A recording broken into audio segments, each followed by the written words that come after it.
Hoje estamos aqui no Real Gabinete Português de Leitura para conversar com o tradutor de latim e professor de filosofia Carlos Nogueira. Ele já traduziu mais de 60 títulos importantes, entre os autores Sêneca, Cícero, São Tomás de Aquino, Santo Agostinho. Carlos, qual é a origem do latim e por que essa língua se tornou tão importante na época a ponto de se disseminar por todo o Império Romano? Bom, dizem os linguistas que houve há muitos milênios uma língua chamada indo-europeia, que abarca uma multidão de línguas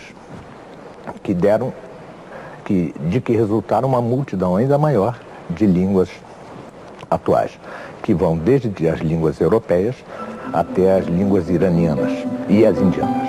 Pois bem, desse suposto indo-europeu saíram vários ramos. Por exemplo, saiu o eslavo, de que resultou o russo, o tcheco, o búlgaro. O germano ou germânico, de que resultou o alemão, o holandês, o sueco. O itálico, do itálico, resultou o latim, né? O latim era falado num pequeno lugar chamado Lácio, de camponeses, homens rudes, que se transformaram em guerreiros. E guerreiros tão poderosos que, a partir deles, se construiu Roma e todo o Império Romano. O latim dura como língua universal, cultural, científica e filosófica até o século XVI. Depois começa a cair porque começam a afirmar-se as línguas nacionais. O inglês com Shakespeare, né, o português com Camões, o espanhol com Cervantes, o italiano já se havia afirmado um pouco com Dante. Então, começa, pouco a pouco, a perder essa universalidade, esse monopólio universal da cultura que o latim tinha. Mas ainda prossegue com muita importância o latim, não só na área jurídica, médica, mas sobretudo na área filosófica, até o século XX. A importância, até o século XX se escreveram muitos livros de filosofia em latim. Carlos, e o latim usado ainda hoje na linguagem jurídica é apenas uma tradição ou ainda tem uma função útil? As duas coisas, né? Depende do ângulo que você vê.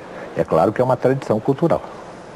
Mas é claro que uma língua morta, entre aspas, ela tem uma durabilidade que as línguas vivas não têm. As línguas vivas, as palavras das línguas vivas tendem a mudar o sentido, não é isso? Uma palavra hoje tem um sentido, amanhã tem outro. Ora, uma língua morta, entre aspas, é uma língua que tem fixidez. Ela não está sujeita às variações que são decorrentes do uso, tá certo? Então, por isso é que disciplinas inteiras, sobretudo a jurídica, o direito, mas também a medicina e, sobretudo, a filosofia, se valem do latim. O seu interesse pelo latim foi mais pela própria língua ou pelas obras, os clássicos que foram escritos em latim? O que mais me interessou foram as obras, sem dúvida nenhuma.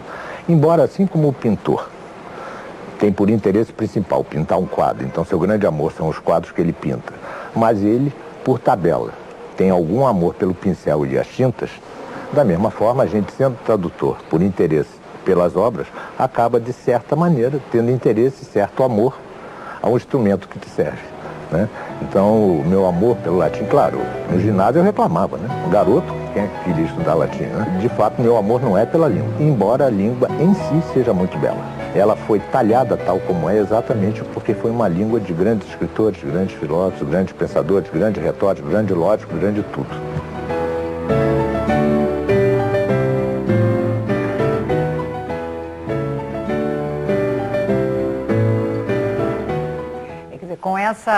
Com essa reportagem, a gente completou aqui o nosso ciclo de conversa. Temos